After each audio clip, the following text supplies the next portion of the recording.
Hi and welcome back to my channel, and today I'm going to talk about the link between anxiety and blood sugar levels.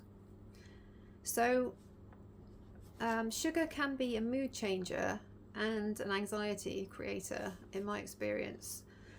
So sugar gives us fast energy, it speeds us up. It can therefore exasperate and mimic symptoms of anxiety.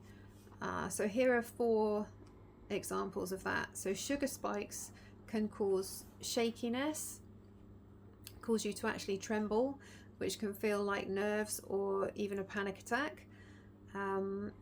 Sugar spike can cause your heart to race, which also can then make you feel anxious. You can feel dizzy, and number 4, it can bring on mood swings or low mood. And so we know that anxiety can be linked with depression and low mood as well. So what we want to do is keep our blood sugar levels on an even keel in the body, so the body feels calmer, and we're avoiding these unnecessary symptoms which can feel like anxiety or trigger anxiety. Okay, so here's what we can do about it. We can cut down on our daily sugar. So having a look at our eating habits and where sugar's coming into our diet on a daily basis. So things like hot drinks, if you're having tea or coffee, those things, are you adding sugar into your food? Looking at snacks that are shop bought, because they will have sugars in them. You might know that you're having sugary snacks, but some snacks or savoury snacks still include sugar, so it's worth looking at those things. One thing to really avoid is having sugar on an empty stomach. So for example, if you want to have some chocolate, so I'm not saying here like have no sugar at all, if that's not how you want to live.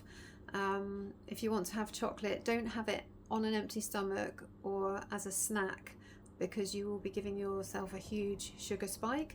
So if you want sweet treats like that, make sure that you do have them as desserts, or after a meal when you've had some good food and your blood sugar is already happy.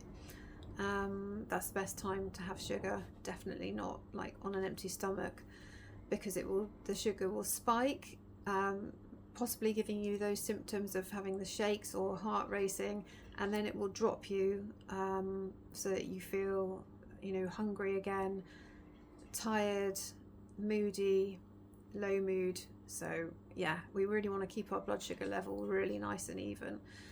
Another thing we can do is to avoid processed foods or foods containing hidden sugars. These are things like refined carbohydrates as well, like white bread, those kind of fast carbs. Although you might not look at them as sugar, they do the same thing. They will spike your blood sugar levels. So we can adopt a whole food diet, eating things such as whole wheat bread, brown rice, and getting a good mixture of grains as well.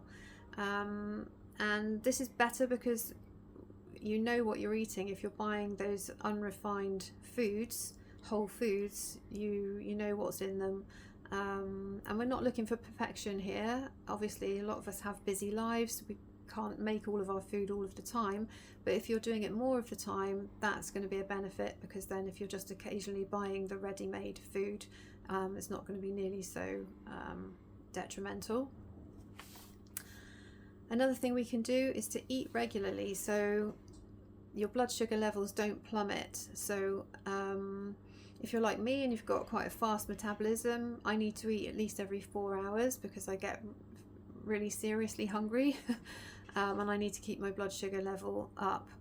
And I know that in the past, when I was suffering from anxiety, I had no idea about blood sugar levels or anything like this.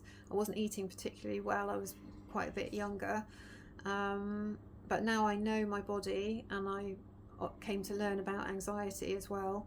And yeah, keeping your blood sugar level even, you're going to feel so much better in yourself, and it will affect your levels of anxiety. So eating regularly, if you're someone like me who does have a fast metabolism, make sure you keep healthy snacks on you or in the car when you go out, in case you get caught out and get hungry.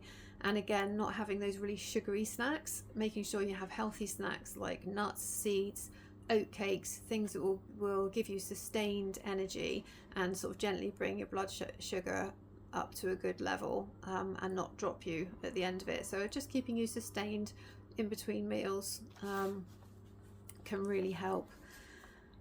So if there's any times of day that you know that you get low or hungry, make sure you're having like a healthy snack in those times. And obviously we're just looking at blood sugar really briefly today. So if there's anything else that you know is obvious in your diet or your lifestyle, which is a stimulant to cut down, cutting down on other stimulants is going to be beneficial as well. And I've made a video about coffee and how coffee might be making us anxious as well, so I will link that somewhere here. Okay, so we can train our palate to enjoy naturally sweet foods. So it's not all bad news thinking, oh no, I'm going to cut all my sugar and all my treats out.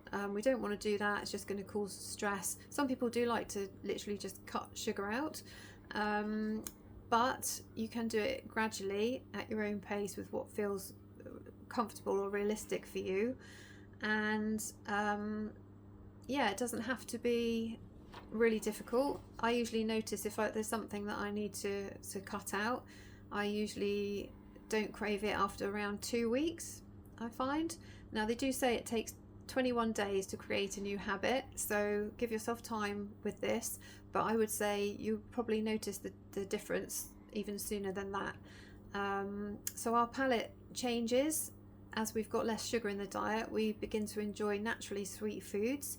You know, like the saying, it's as sweet as a nut.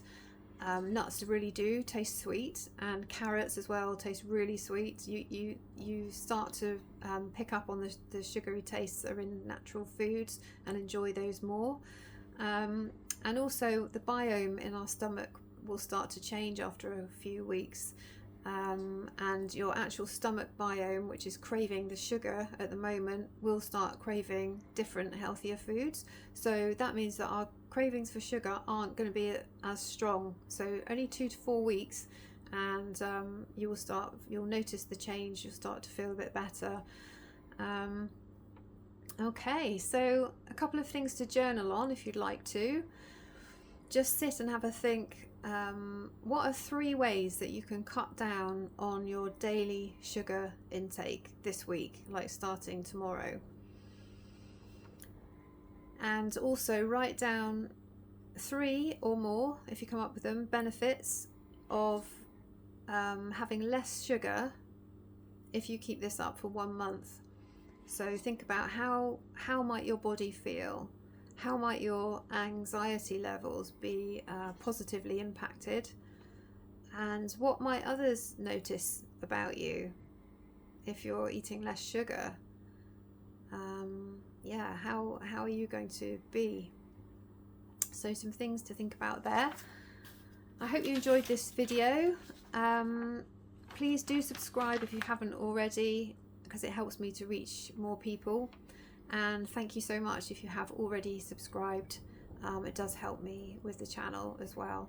So I will link the video about coffee and something else useful for anxiety up here. And I hope to see you soon. Bye for now.